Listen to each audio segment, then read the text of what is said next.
Hello everyone, today we're going to talk about breakfast burritos. Hey, you want to get distracted? Because I want to get distracted. Let's get distracted. Yes, ladies and gentlemen, you did hear correctly. Today we will be discussing the convenient continental construction that is the breakfast burrito.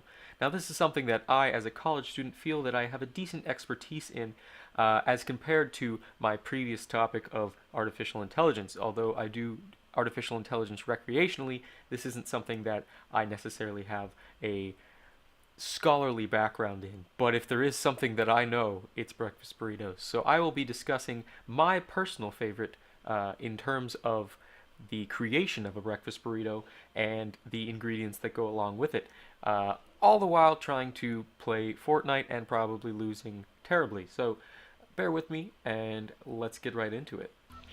For this version of Distracted Discussions, call it a Mach 2, I will be trying to give all of my distracted discussioning in the actual gameplay itself, so there won't be any dilly-dallying between the actual distraction, I would say. So let's get right into it. So the first ingredient that you will need is about 2 eggs.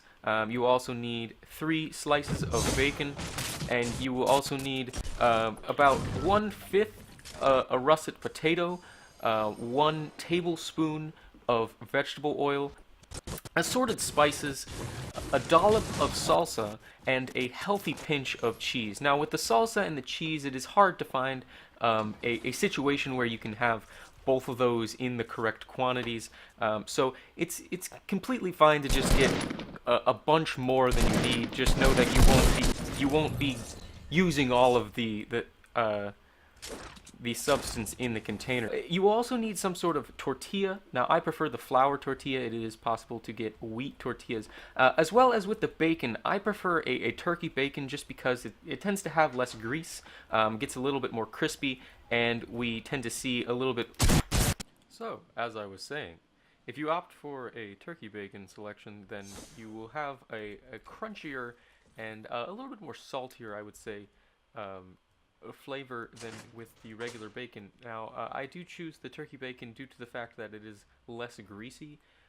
This is something that I consider to slightly ruin the consistency of the burrito, but if done properly, you can use regular bacon.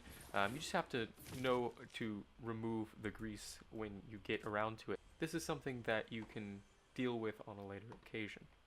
Now, the first step that you are going to want to do is to cut up the russet potato. Now, I find that this can be the most time-consuming task of the entire process. So what I will usually do is I will usually purchase a few potatoes, perhaps 2 or 3, and I will just cut them all up at the same time. If you are going out to the store, then it's easier to just grab 1 or 2 whole potatoes and cut them up as opposed to somehow getting 1/5 of a potato. If you do go out and get more than 1 potato, I would suggest that you would save the potatoes in your freezer. This is important because potatoes have this property where if you, for some reason, were to put them in the fridge, they will turn into a rock.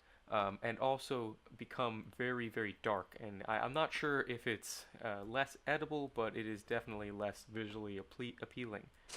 The dimensions that you want to choose for your potato are up to you. You can choose more of a home fry or a hash brown consistency, but I usually go with the hash brown consistency of approximately a dimension 1 inch by 1/3 inch by 1/3 inch. This will give you a nice rectangular prism that can easily satisfy the needs of your breakfast burrito necessities. So, if you then collect all the potato scraps, you will only need about 1/5 of 1 potato in order to satisfy the volume of a normal breakfast burrito. Just get about a handful if you have cut up a whole potato. If you've preemptively cut out 1/5, then you're already where you need to be. You'll next want to preheat 2 pans. Now you can put them on 2 individual burners and put them on about medium heat. I think this is around 5 on most stoves, unless you have a stove that goes to 11, and then you can do the math from there. While preheating the pan, you'll want to add the vegetable oil into one of the pans to get that up to a nice temperature. This is something that's more of an art form than a science, although if you want to make it a science, you can buy yourself a thermometer. I, however, just think that if you give it enough time, it essentially gets up to the correct temperature. In the meantime, while it's preheating, you're going to want to take the 3 slices of bacon and cut them lengthwise into 6 smaller slices of bacon. This is just important for when it comes to the actual breakfast burrito construction, as a full-length piece of bacon can take up a lot of space. When you have the bacon prepared and the pans are preheated, you can then line the non-oiled pan with the bacon. You want to fill up pretty much the whole bottom of the pan. You want to make sure that each piece of bacon has an equal share of the eye. This ensures that when you go to cook the bacon, you will have an even amount of cooking throughout all 6 pieces of bacon now that you have cut them in half. Once you have situated the bacon into the secondary pan, you will take the potatoes and place them into the vegetable oil that has heated up in the first pan. If you have done this correctly, they should start to sizzle immediately, although I will warn you that if your potato is particularly wet, this may cause some splashback. Once the potatoes are properly sizzling, it is important to season them. I will say that if you have frozen your potatoes and are planning to revitalize them, it is important to slightly defrost them first. I usually do this by placing them into one of the pans as it preheats, although this is kind of a art form as it is if you are also placing it in the pan that has the oil, as you don't want it to begin frying while defrosting. But as I have found with experience, it is possible to both defrost the potatoes and preheat the oil at the same time. So, as I was saying, with the potatoes, you do want to season them. Now, this is something that is definitely a user preference when creating your breakfast burrito. Now, I have a preferred set of seasonings. This set of seasonings is garlic powder, onion powder, cayenne pepper, sea salt, regular pepper, and I usually use this Longhorn grill seasoning. Now, this isn't necessarily something that I would have just imagine is sitting around in every store, but it's just sort of a salty kind of barbecue. Not necessarily barbecue, I guess. It's just it's closer to like an allspice when it comes to salty food. So what you'll want to do is you'll want to take the shakers individually and just shake a decent amount into the potatoes. You don't want to completely drown the potatoes, but you do want to give them a decent seasoning, as a lot of this flavor will cook out as it fries. Now, some people will season after frying the potatoes. I just think it's easier to cook it straight in, and that's what I usually do, but that is also a personal preference. So, the next step is to continue cooking both of the things that are on each eye. You will remember that there are eggs involved, but we will get there. While cooking the bacon and the potatoes, it is important that you must rotate the potatoes around. This can be done by either shaking, or you can take a spatula and just sort of push them around. You want to make sure that it gets crispy on each side. This is the same with the bacon, although they are relatively two-dimensional and only have 2 sides to worry about. It is important to make sure that you equally cook both sides. Another thing you can do while waiting for these materials to finish cooking is you can prep the flour tortilla. Now, as I mentioned, you can use a wheat tortilla, but I have found in my experience that flour tortillas tend to be a little bit better in the flavor department. Now, if you're going for somewhat of a health situation, then I would consider the flour tortilla to be adequate.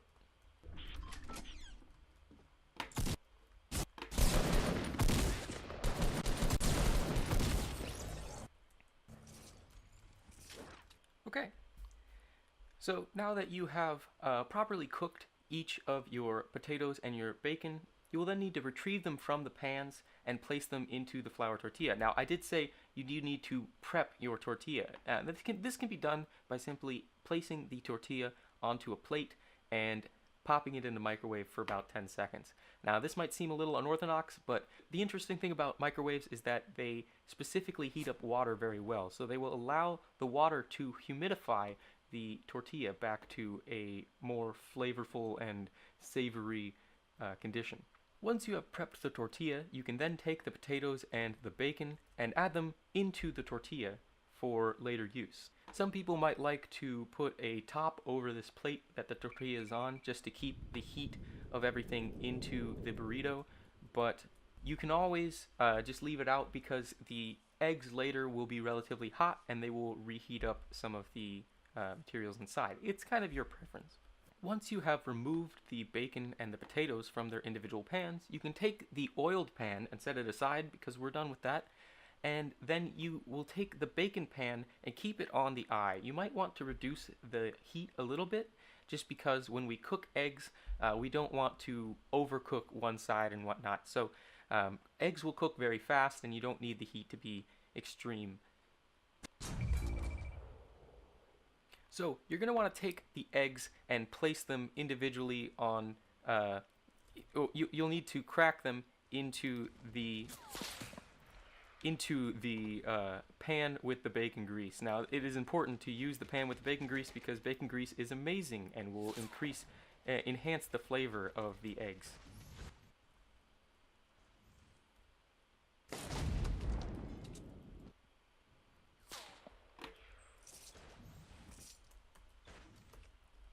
If you crack the eggs into the pan, they will immediately begin to sizzle because the pan will already have been hot and it'll have a little bit of grease in it. It is important that if you use the regular bacon, you should take a little bit of the grease out because you don't want to oversaturate the eggs with the bacon grease.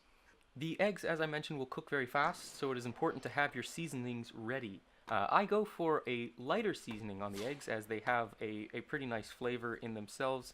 So I will choose a garlic and a cayenne, and then simply just a pepper. I don't go for any salt because the eggs themselves are fairly high in cholesterol. Once you have seasoned the eggs, you can then begin the scrambling process.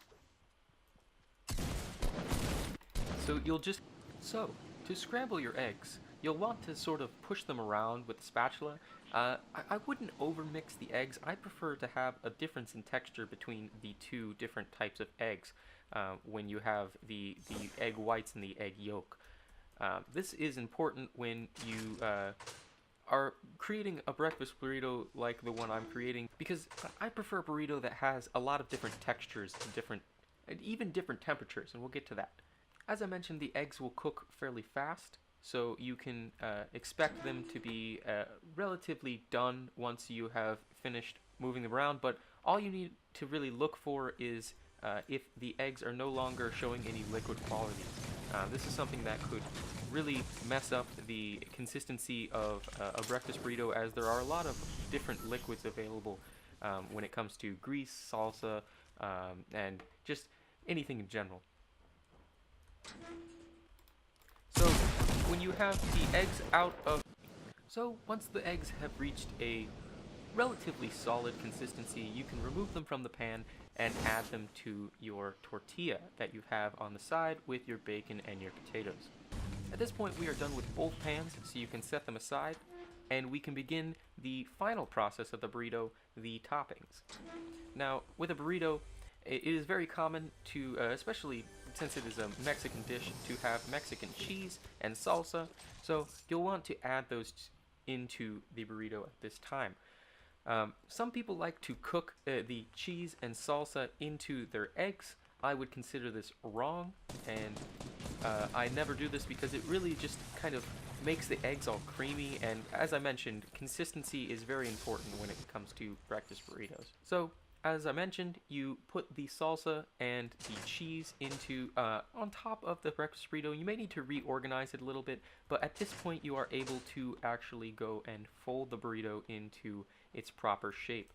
In most cases, I would go with the normal Joey Bag of Donuts roll, where you flip both sides up, and then the new long sides, you take one and just begin sort of rolling it while coaxing it into a cylindrical shape. And this is something that can't necessarily be done with every burrito, as some burritos are much larger than others.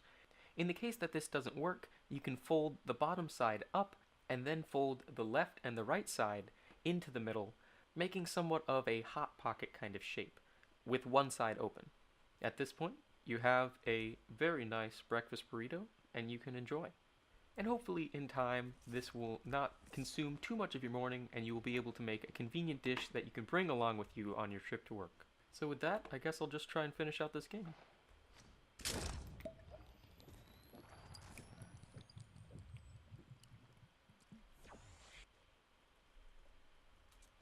And here we see the locals communicating through the normal means of gunfire.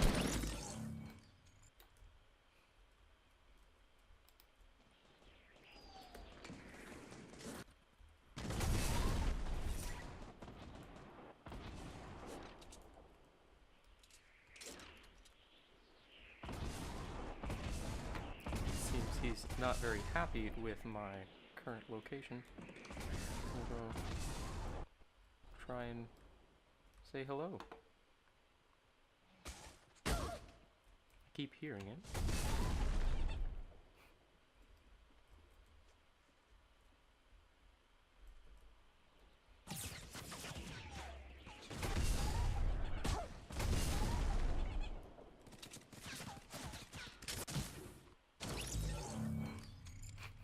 That was interesting. Well, thank you for watching. I hope you enjoyed the video here, and I hope you enjoyed the new format for the distracted discussions. I'll continue to try and do this as it seems a little bit more organized, but please feel free to offer any feedback on the format of this video. With that, I believe I'm going to say goodbye.